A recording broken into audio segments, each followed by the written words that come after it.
Welcome to Royal Teaching Centre YouTube channel. आइए आज हम लोग देखते हैं सम संख्या का योगफल निकालने का क्या फॉर्मूला है। आसान विधि से समझते हैं। तो क्वेश्चन कह रहा है 1 से 400 तक की समस्त सम संख्या का योगफल निकालें। सबसे पहले योगफल निकालने से पूर्व हमें निकालना पड़ेगा कि इसमें समस्त सम संख्या है कितनी। तो समस्त सम संख्या निकालने के लिए हम लोग अंतिम संख्या सम हो या विषम तो n/2 का प्रयोग करते हैं। इस तरह से जो है कि हम लोग प्रयोग करेंगे। ठीक है, जैसे कि सम संख्या है, सम संख्या और 400/2 यानी कि 200 हो गया। सम हो या विषम क्या क्या करते हैं, n/2 करते हैं। इस फॉर्मूला में n/2 का फॉर्मूला से थे n बराबर कितना हो गया, हमको 200 मिल गया। ठीक है, अब सम संख्या योगफल निकालना है तो क्या फॉर्मूला होता है, सम संख्या का योगफल बराबर सम संख्या का योगफल। यदि सम संख्या का योगफल निकालना है तो सम संख्या का योगफल बराबर होता है n इंटू एन प्लस 1। ठीक है, n हो गया कितना 200 और 200 प्लस 1। ठीक है, अर्थात 200 गुना 201। तो 201 गुना 2 करें तो कितना हो जाएगा 402 और लास्ट में डबल जीरो लगा देते हैं। ये हो गया आपका आंसर।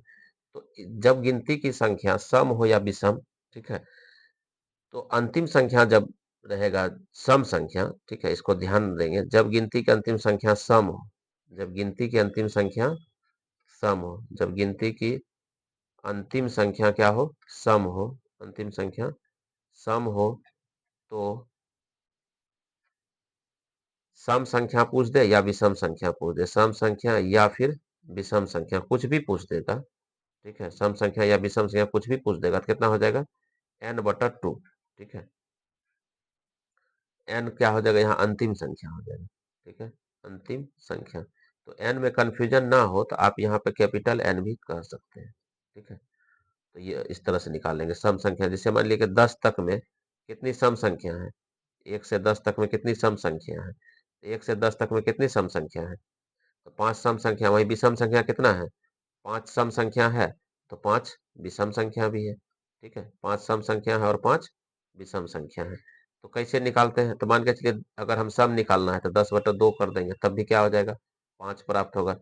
फिर विषम निकालना है तब भी 10/2 कर देंगे तो क्या हो जाएगा 5। क्यों किए, क्योंकि अंतिम संख्या ये जो 10 क्या है, ये सम संख्या है। ठीक है, इस प्रकार से विकल्प के हिसाब से आपका ऑप्शन नंबर डी सही हो जाएगा। नेक्स्ट क्वेश्चन देखते हैं, 1 से 361 तक की समस्त सम संख्या का योगफल निकालें। ठीक है, तो अब देखिए ये 361 जो है ये क्या है, विषम संख्या है। तो इस यहीं तक कह रहा है, इससे आगे नहीं कह रहा है। तो हमको निकालना क्या है, सम संख्या। 361 से पहले सम संख्या क्या होगा, 360 तक होगा। तो इस जगह पे अगर ऐसा कंडीशन आ जाए तो क्या करेंगे, यदि गिनती की संख्या विषम हो, यदि गिनती की संख्या क्या हो, गिनती की अंतिम संख्या विषम हो, गिनती की अंतिम संख्या क्या हो, विषम। ठीक है, अंतिम संख्या यहाँ क्या है, विषम संख्या है। अंतिम संख्या बराबर विषम संख्या है।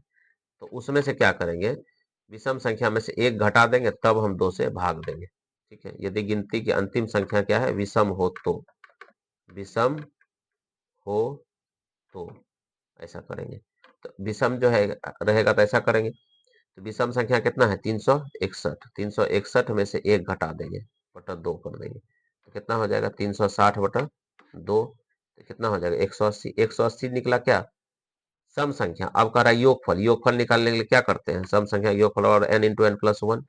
सम संख्या का योगफल बराबर n इंटू एन प्लस 1। ठीक है, योगफल बराबर n इंटू एन प्लस 1। ये फॉर्मूला को याद रखेंगे। ठीक है, ये +1 है, n प्लस 1। तो 180 आप गुना कितना कर देंगे 181। ठीक है, इसको गुना करने के लिए क्या करना पड़ेगा 180, 180 प्लस 1। ठीक है, तो 180 गुना 180 पहले कर ले। ठीक है, कितना हो जाएगा 324 डबल जीरो, अब प्लस इसमें से 180 जोड़ देंगे तो कितना हो जाएगा 32,580। ठीक है, ये जो 32,580 निकला यही आपका हो गया आंसर, अर्थात ऑप्शन नंबर ए सही हो जाएगा। ठीक है।